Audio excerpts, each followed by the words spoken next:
Good evening, good afternoon, good morning. This is Chris Heuer for CXDNow, and I'm here in Dublin at the Web Summit.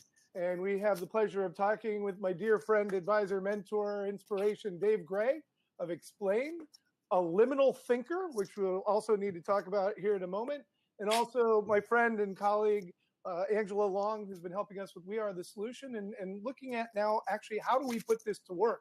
And I want to jump right into it and get kind of a framework from Dave, maybe from his game storming book, maybe even shorter. But what I'd really like to know a little bit more about, Dave, and what I'd like you to share with our viewers and listeners is kind of what is this sort of process? I mean, we've talked about empathy maps and journey design and all this other stuff, but if you were to give a broad overview of kind of where do we start in order to actually develop and produce a great experience, what's kind of the big level outline that we're going to go through to actually deliver a great experience and, well, to design a great experience and deliver it? Well, it's a great question, and there are more than one ways to go about it. Sometimes one way to go about it is to start with customers and start with the ideal customer experience and really build a whole organization around that. If you think about, a company like Uber, for example, started by looking at, what does it take for a customer to get a ride from here to there? How does the person get from one part of a city to another without a car? What are the things that the customer needs? What are the things that are available out there in the world? Well, there's drivers driving around. There's people who need rides. What can we do to create an experience? And the company has some detractors, and I think there's probably some problems with the company and some of their business practices. But what they have done is designed a very great experience and very great customer experience. And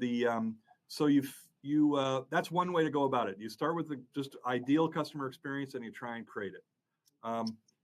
There's another way to go about it as well, though, which is every company, I think I mentioned this earlier, every company has something that it is and something that it's trying to become. So every company has these internal capabilities that it's things that it does really well now. Every company has an existing culture that is conducive to certain types of activity. If you have a culture that's really good at manufacturing, there's going to be a kind of a type of culture that's going to be good at that. There's going to be a culture that's good at creating software. There's going to be, one thing that Apple has done a very good job at is actually created a company that is pretty good at a lot of things. Like the actual design of the devices, but also the design of the operating system and the software. There's very few companies that are able to package together a whole bunch of capabilities that are very different in such a powerful way. I mean, Apple has retail stores. They design technology devices. They design software and operating system. That's how many companies, not a lot of companies can be good at all those things. But there's some tremendous power that comes out of that. So another way to go about it, you can create your strategy around customers, but another way that you can create a customer experience strategy is around your capabilities and figuring out, okay, if we look at our internal culture and capabilities and we look at the marketplace, what are some things that we can do that'll be really hard to copy? IKEA is another example of a company that has a whole bunch of activities that they do really well, and it's in the way that they orchestrate those things. They have great designers, but the designers are also designing things so they'll be easy to put together. So they'll be beautiful and sturdy and also be easy to put together, and also so they pack flat so you could put them in your station wagon. And in addition to that, they create a store that's a destination. They have great meatballs, and you can get great food there. So going there is actually kind of a fun experience. And there's a giant parking lot and a huge building, and you're basically the only purpose of going there is to have fun and buy things. And they have created put this whole package of things together to create a wonderful experience. Now, many companies are not at a point where they have that today. They have something that the legacy, they've had a history. They know, like a bank, for example, banks, historically didn't have to be very customer centric. I mean, people had to put their money in the bank and, there's only a few choices. And, so we have this, let's say we have a bank, right? We've been around for a long time. How do we start to create a new customer experience? Well, you can start by looking at the things that you have that are powerful. Sometimes it might be just something as simple as real estate. McDonald's owns a lot of property. And there's nothing that's stopping them from, let's say, operating a global Wi-Fi. Let's say, I'm just throwing that out, but it's, when you're looking at your internal capabilities, you look at the world and you say, what can we do that is really hard to copy, that is unique, hard to copy, and that will create a great, delightful experience for customers. I mean, I think we all have gotten to the point, I was preaching this for a number of years, but I think we've all gotten to the point where people will say, yep, we need to get more, focused on customers. I mean, you talk to CEOs today and they're like, they are pretty much, yes, we know we have to focus on customers. We have to get more customer centric. We have to get more customer oriented. That is not something I spend a lot of time convincing people about anymore. The next question is how? How can we do that? And I believe that every company has to develop its own theory, has to develop a strategy. Really, what is the way that we pull together all of our unique capabilities and our strengths and all those things that are hard to copy? And how can we orchestrate those ways in a way that can help us, and even a large company sometimes has to pivot. You think about, Kodak, right? We know film's going to be obsolete. What can we do? We have to start. No one at Kodak predicted Instagram. Ironically, I mean, so they were focused a lot on the film and the actual product, and I think every organization has inside of it the thing that it wants to become, almost like a moth or a caterpillar in a cocoon. There is potential and possible ways that capabilities that the company has can be configured or reconfigured or really rethought. And it takes ideas, it takes design, sometimes it takes talking to customers. Sometimes it takes imagining a completely new angle of approach and even a completely new customer. So it's a strategic conversation. That's why it's so good to get, most companies don't know what they know. So that's why pulling people together and having those conversations about, well, let's prototype. Let's draw a picture of what we could do for a customer. Let's draw another picture of what we could do for a different customer. Let's draw 10 pictures of 10 things we can do, and let's look at them and compare them and think about it. Let's actually have a customer draw some pictures for us. Let's bring some customers in and see what they could imagine. There's no one right angle of approach to it. One thing that I do see businesses doing that I think is very smart is saying, okay, starting what I would call, red team, blue team kind of exercises like they do in the military, and say, okay, you take 5 people who understand the company really well and say, okay, your job is to start a company that will kill our business. You got 5 people and we give you some resources, but no more than any startup would get. We free you of all the legacy opinions, and maybe we'll create 5 or 6 teams, and their sole job is kill the parent, kill the company. Because we know other people are out there doing that. We know there are startups out there already trying to do that. Let's try and do that for ourselves. Let's try and get ahead of it. Let's try and get a better sense of where those competitors might be coming from. Maybe we can buy them if we're early enough. We have to be thinking out there. We can't be in defend the castle mode. That doesn't get us where we need to go. Yeah. As I'm hearing you say that, I can't help but start thinking about it as a recipe and how we actually create a meal ultimately as well, which of course isn't an experience of itself, but how we have all these different ingredients and how we can put them together in different ways when we understand what we're trying to build. But I'm sorry, Angela, you had a question before I cut you off. I'd love you to hear from what you were going to ask. Actually, Dave responded to it earlier, but I do have another question. Please. Since Dave's talking through this, you make it sound so easy and magical, and everybody does it. It's not true, though. It requires a moment of desperation or something has to happen to really rock the boat for these companies actually kind of see that as a need and to move in that direction of changing to be more customer focused. Because I don't think it's as easy as it. Well, you'd be surprised how many of our customers, like the first job is, well, we gotta convinced I'm my boss or my boss's boss, or we've got to work, we've got to, sometimes the first thing that needs to happen is the story. I mean, the thing is, in most organizations today, we have, especially large established organizations, at the senior level, you have what I would call a decision attitude. And the decision attitude is this: I sit here and people inside the company bring me options and I pick the best option. And the problem with that is that most of those options, because they're coming from inside the company and they're coming from the historical point of view, suck. So the CEO gets 6 really bad options to pick from. So if you have at the C level, if you have that decision attitude or that decision culture, you're probably going to die because you're not going to be getting good options.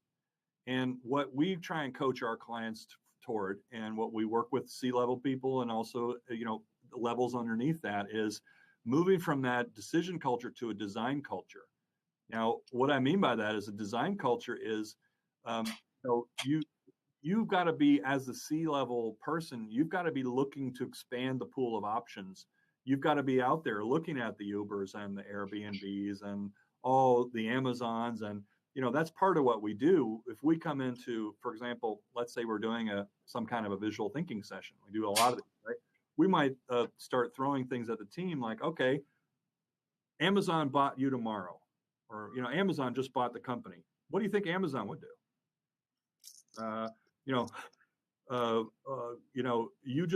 We throw out scenarios sometimes that are designed to force that lateral thinking of like, okay, Apple just bought Tesla. What are you going to do in the automotive industry? Now what do you do? How does that change the way, you're thinking about your business and what you need to do? I agree that many companies are still locked in that decision mindset. I do believe that many people are now recognizing that they know that something needs to happen. I mean, 5 years ago, even, you could say, all right, well, it's going to be the next CEO's problem.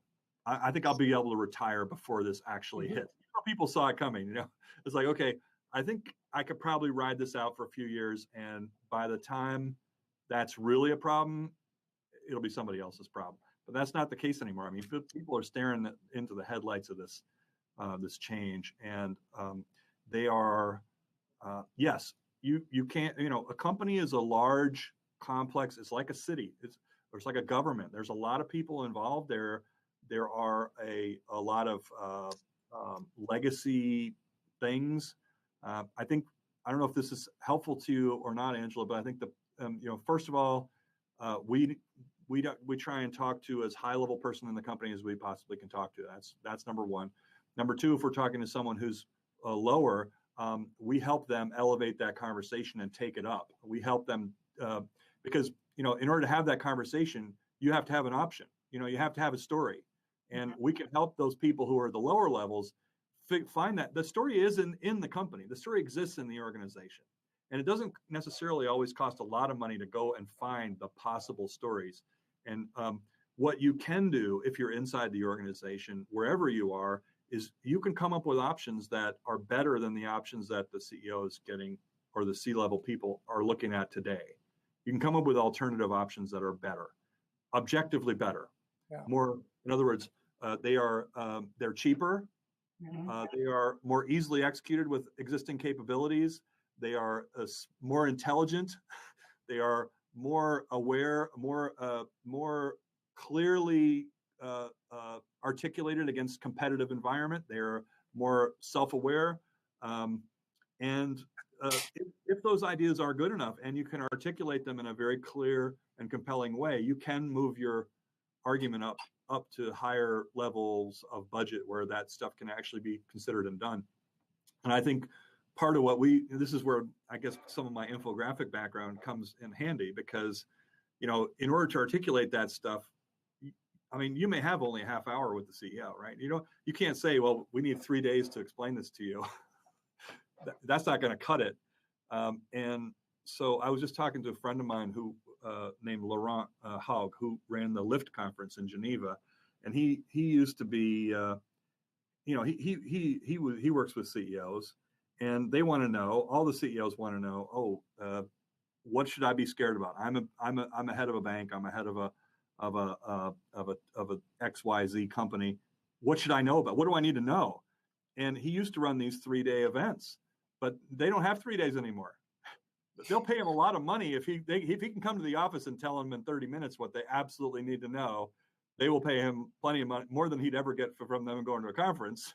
But his problem, which he articulated to me recently, is, well, how do I take that 3 days? It was hard enough to get in 3 days to get those brilliant people to articulate in 20 minutes their one piece of that 3-day event. How do I take all that and how do I condense it into this super pill, that the CEO can swallow in half an hour? That's a challenge that he's currently still working on. But I think that's a big part of it. How can you condense and distill the key aspects of that story down into the 30 minutes that will put it in front of to go in front of that decision maker, that person, and say, here's an approach you haven't thought of. Here's an approach that we could do. Here's an approach that could generate a huge amount of income. Here's an approach that could protect us from this looming threat, what have you. Further on that, what I've noticed a lot is when I go into consulting engagements, I usually go and I look around for who are the rabble rousers and what have you, and try to find out what they're thinking about, because the likelihood is that based on the structure and the hierarchical nature of traditional organizations, they already have all the great ideas they need. It's just they're not being surfaced properly because they don't get the 30 minutes with the CEO. And if they do, it takes them 3 hours and they don't, you can't get through to them. So, and there is also a lot of polarization inside of these large companies as well, where you have the people who are fiercely protecting the old way, and you have political games and other things. I mean, it's real politic. I mean, it's just like going to the United Nations. What's that? Politics at its best. Yeah, well, the thing, and even if you look at the circus that we have in American politics right now, right, is like this. The best story is the thing that wins attention, that gets people, you've got to have a story, and the best story is actually combining all those things. It's a story that will engage the heart, the mind, and the hand. It has to be the great story is like a great strategy. It connects all those things together. You could have a great strategy, and if nobody cares, it's going to fail. If nobody in the company cares, it's going to fail. Even if you have a great strategy and people care, if they don't have the capability, if they don't have the tools, if they don't have the skills, they can't do it. They don't know how to do it, or they don't have the tools they need to do it. It's still going to fail. So you have to have a great strategy. You have to have people who care, who have reasons to care about executing and being motivated to win, or whatever it is that you're trying to do. And you have to have the ability. And so those are the three things that we're always looking for, always trying to synchronize. And in most companies, they are not connected to each other at all. You have great thinking in one pocket. You have the ability to execute in a completely different pocket. You have the caring off somewhere where people care but can't do anything or don't have the skills. Every company, and every time we go in, I find, we're a catalyst. We are a catalyst for connect, and we're a connector. We're helping the company listen to each other and itself, and find that, not just listening, but listening with a design mind, with a mind of what could we make? These are all Lego blocks. What can we do with these things? What can we put together with these things? Our capabilities, the caring that we have, the clarity on the ideas, and the customers, if we want to have all C's, that they're all things that, I'm in sort of like the process of working on our website. That's why I have these C's in my head. But those things have to synchronize. Those things have to be connected, and they have to be in sync. And the bigger the organization, the less people are aware of what each other are doing. So I want to just do a quick show note here. If there's anybody in the room who would like to end up joining the conversation, we're only going to end up doing this as a 2-segment show. given the time that we've had here. And I've got I've got 8 more questions for you, but we've got time for maybe 1 or 2. So, but if there's anyone else in the room or who's watching who wanted to join and is staying because they wanted to join, please just mention it, please, in the chat so I can know about that, and I'll open it up and bring you in. But I wanted to move on this onto, first of all, one request, and that'll be simple, and then one question building on this. And it's really about this. The request is in the B's, not the C's, because I'm working on a blog post right now talking about budgets, bonuses, and bozos, the 3 things that tie the corporation's hands from doing what it should do. Right. Okay. And if you think about it, that's what it is. And actually, I met Steve Clare recently, and it's the budgeting process is where they all fight, and you plan what you need to be doing in 11 months when you don't know what 11 months is like anymore, because we're in a real-time world, right? And then we've got the bonuses, which leads people to do the wrong things because they have to get their Maserati or pay for their kids' college or whatever it is. So they do whatever they have to do that, not realizing that cooperating and having a longer-term thinking would be better for the company and everyone in it and the customers. And then ultimately beyond that, it's the real bozos who just, I have another word for that, but I won't say it on air because this is sponsored by IBM and I don't want to have them upset on that. And I just don't want to use that word anymore. But anyways, if you could do a little graphic for me, please, a little sketch, and shoot a photo on budgets, bonuses, and bozos that I could include in that post, I'd really appreciate it. And then, of course, I think also, we'll feature it cross-promote. Anyway, so the question. You're teeing up the conversation about culture mapping, because that's exactly what where culture mapping came from. Is the bottom line is you can't make these kind of shifts without looking at budgets and looking at bonuses, incentives, and looking at maybe bozo behavior, if you want to call it that. But I think the bottom line is all these things have to be on the table if you want to actually design the way the work happens. You have to also, you can't redesign or rethink the work without rethinking the incentives and the budgets and that kind of stuff. So and to Angela's point, it's not easy to go to people and say, you got to change the way this stuff works. You got to change the way this stuff thinks. And culture mapping which I've developed with a friend of mine named Alex Osterwalder, who is pretty famous. He designed the business model canvas and a value proposition canvas. And this culture mapping tool is a tool for doing exactly this. We use the tool to go in, the process, the exercise, to go in, to talk to the people in the company. What do you do? How are the incentives enabling the kind of behavior, good and bad, that you have, that we are seeing today? What are the outcomes that you get from that? If these are the outcomes that we need to get as an organization, how do the behaviors need to change? What needs to be different? And if you were going to behave in that way, how would the incentives need to change?